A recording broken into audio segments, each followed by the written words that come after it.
Okay. Assalamualaikum warahmatullahi wabarakatuh dan salam sejahtera. Kita sambung lagi topik 4 jadual berkala unsur. Kali ini kita nak tengok unsur seterusnya dalam jadual berkala yang perlu kita lihat secara terperinci di peringkat SPN ini. Okay, 4.4 unsur kumpulan 17. Okay, so pelajar perlu tahu nama khas dia sebagaimana unsur kumpulan 1, kumpulan logam alkali, kumpulan 18 gas adi, dan kali ini kumpulan 17 nama special dia adalah halogen. Okay. Jadi awak dah belajar awal-awal elektron valence menentukan kumpulan. Jadi elektron valence ini ada 7. Okay, 7. Jadi yang mana yang lebih 3 tu, 3 dan ke atas, sebagaimana dah awak belajar, 3 ke atas elektron valence kita perlu tambah 10. Kalau elektron valence 3, maka kumpulan 13. Macam ni, 7 elektron valence. Okay, 7 elektron valence. Merah. 7.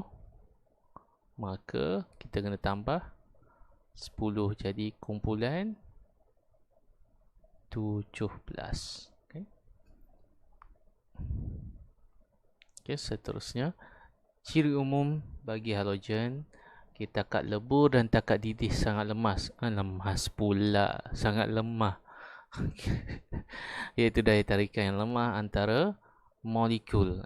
So, kumpulan 17 ini diwujud sebagai molekul secara semula jadi. Okay. Daya tarikan antara molekul itu lemah. Bila lemah, senang dileburkan dan juga senang dididihkan. Maksudnya takat lebur, takat didih dia lemah, senang nak putuskan ikatan dia, daya tarikan dia.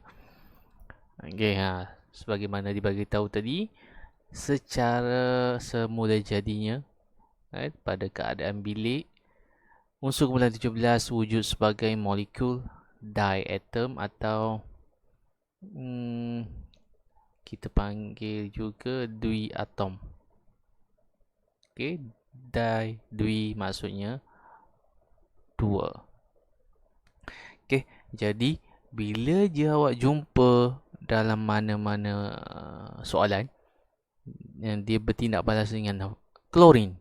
So, klorin awak kena ingat dia bukan wujud sendirian. Okay, salah bila awak tulis.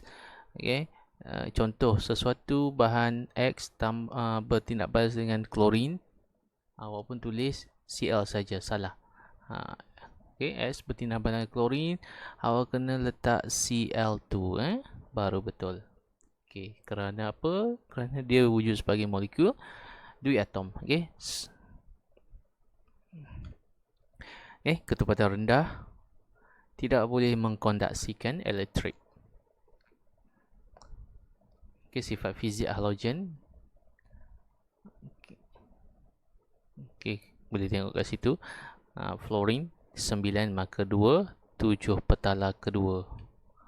Okay, klorin 17 markah 28, 7 susunan elektron dia. Okay, bromin dah mula besar kan, 2, 8, 18, 7. Cukup tak ni? 10, 17, 35. Ingat bila nombor proton lebih 20, petala ketiga maksima 18. Okay, iodine astatin. Okay, jadi unsur ini disusun mengikut mengikut turutan menuruni jadual berkala daripada fluorine, klorin, bromin, iodine dan astatin. Okay, then awak tengok kat situ perubahan sifat fizikal. Gas cecair pepejal.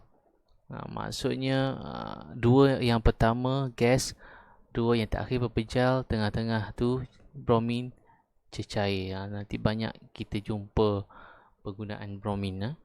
Okay, warna daripada atas ke bawah semakin gelap. Okay. kuning pucat, kuning kehijauan, perang kemerahan, hitam keungguan, hitam. Okey, takat lebu sebagaimana kita dah tengok tadi, ciri am dia daripada negatif rendah. Tadi kita tengok secara am kan. Secara am takat lebu, takat didih dia rendah. Tapi apabila menuruni kumpulan, dia meningkat. Kenapa? Okay. Itu yang kita nak tengok selepas ini. Ini dah. Perubahan sifat fizik unsur kumpulan 17 apabila menuruni kumpulan. Yang pertama, saiz atom bertambah. Ini dalam kumpulan 1, awak dah faham dah kenapa bertambah, kerana bilangan petala meningkat. Okay. Kenapa bilangan petala meningkat? Kerana elektron petala yang perlu mengisi elektron semakin bertambah. Jadi, contoh fluorine 27. Jadi petala hanya perlu 2. Seterusnya klorin sebab 287. Maka bila kita nak cerita kumpulan 17, kita kena cerita molekul secara lebih spesifiknya molekul, sebab dia memang wujud sebagai molekul. Ada lagi partner dia kat sini. 27 juga. Bila bergabung tu nanti awak akan belajar dalam ikatan kimia. Daripada 27 jadi 28. So itu kita tak nak bincang lagi. So perhatikan, tapi rasanya kau tak silap. Awak boleh juga menerangkan dari segi saiz atom. Tapi rujuk kepada cikgu lah, cikgu awak masing-masing nanti. Saya ingat cikgu tak ada masalah untuk menulis saiz atom klorin lebih besar daripada saiz molekul, saiz atom klorin. Daripada saiz atom inilah molekulnya jadi besar. So asasnya atom. Seterusnya takat lebu dan takat didih. Asalnya kita lihat awal-awal tadi sifatnya takat lebu dan takat didih sangat lemah kan. Tapi apabila menuruni kumpulan semakin bertambah, dan ini penjelasan dia. Tadi kita dah tengok saiz atom meningkat menuruni kumpulan. Jadi sebenarnya kita cerita sini lah. Ada fluorine kan, dia wujud sebagai molekul F2 kan. Jadi ada lagi atom lain nanti. So sini juga tak tulis dengan detail lah susunan dia. Nak tunjukkan sini adanya daya tarikan antara molekul pertama, molekul kedua dan seterusnya. Ada daya tarikan.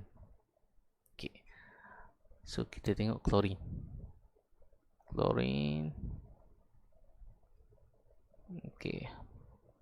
Sorry lah, tulisan nampak buruk sikit. Klorin ada daya antara molekul.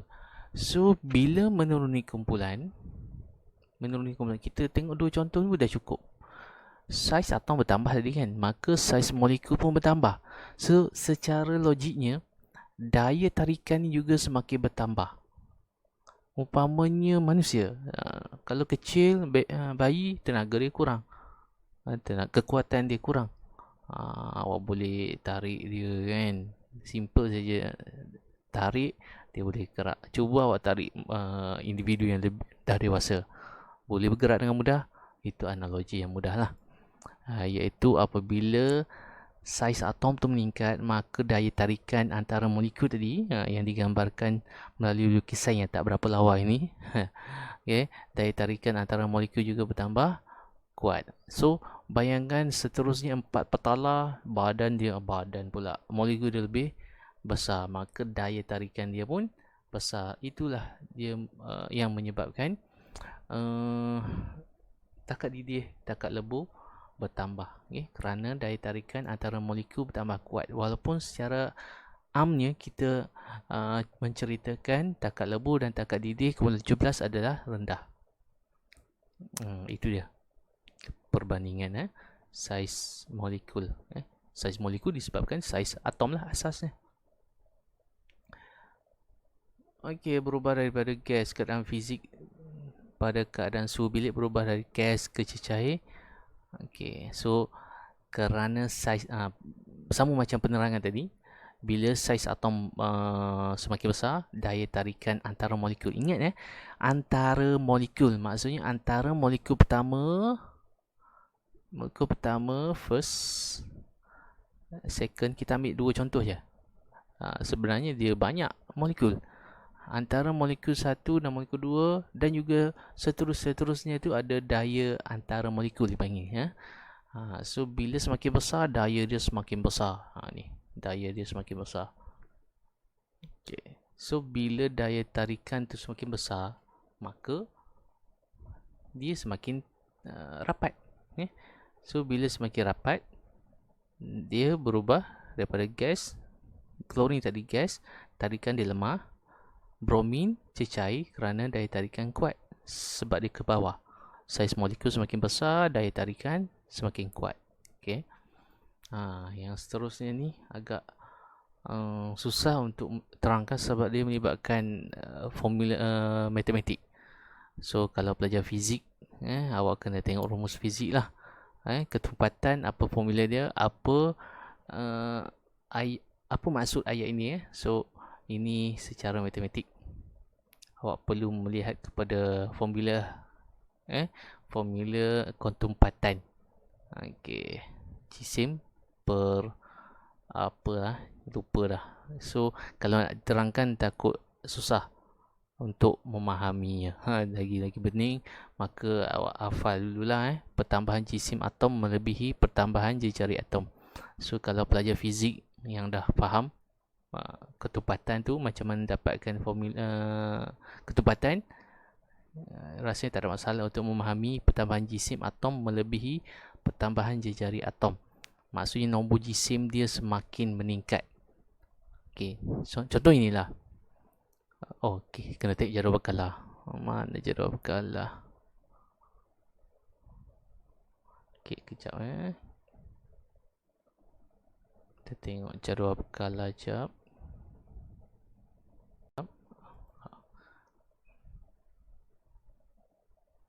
So, kumulatif 17 tadi parikan nombor jisimnya. Jisim dia ni.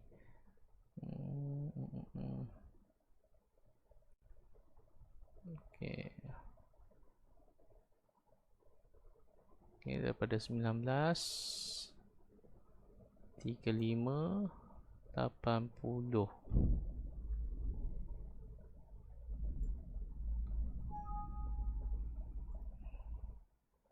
Okey, 19 kita ambil yang klorin dengan bromin lah 35.5 80.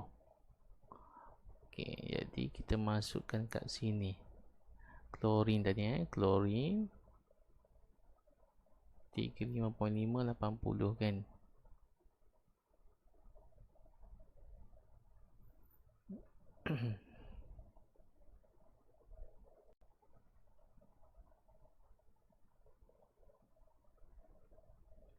Tadi klorin jisim yang 3.5 sini 80. Manakala jejari dia juga meningkat.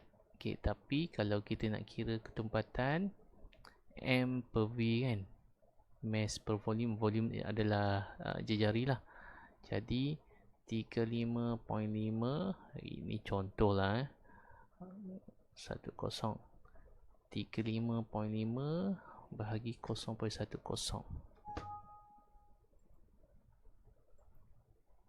35.5 bahagi 0.1. Oops, mana delete mana delete ni. Backspace kan? Backspace rupanya 10 355. Okey, 300 Mana tadi? 300.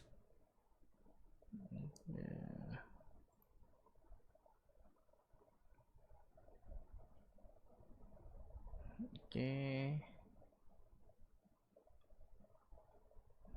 Oops. Alah. Pointer pen. 355.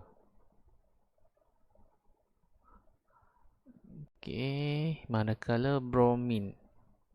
Ketumpatan mass tadi 80. Tengok daripada 35.5 jadi 80. Pertambahan jejarinya tidaklah sebanyak mana. Hanya pertambahan jisim tadi drastik. 35 terus 80. Jejari 0.1, 0.114. Jadi 80 bagi 0.114.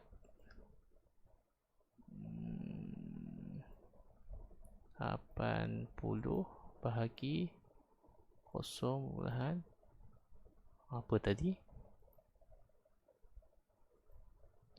114. 114. 701.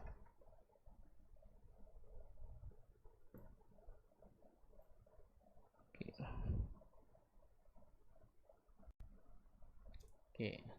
Jadi kalau boleh faham, itulah dia secara matematiknya KP MV. So penjelasan dia tadi, walaupun isi jejari atom bertambah, iaitu isi padu bertambah, tetapi dia tak drastik berbanding dengan mass, iaitu jisim. Sebab itu ketumpatan dia bertambah. Okay. So walaupun dari segi amnya kita cakap jisim bertambah tapi jari pun bertambah, tapi dia punya kenaikan untuk jejari itu tak ketara, tak drastik sangat. Itulah dia penjelasan untuk yang ni. Okay. Kalau tak boleh nak faham juga, hafal saja, iaitu ketumpatan bertambah. Itu saja. Okay. Alright, kita berhenti. Kita akan sambung kepada sifat kimia halogen.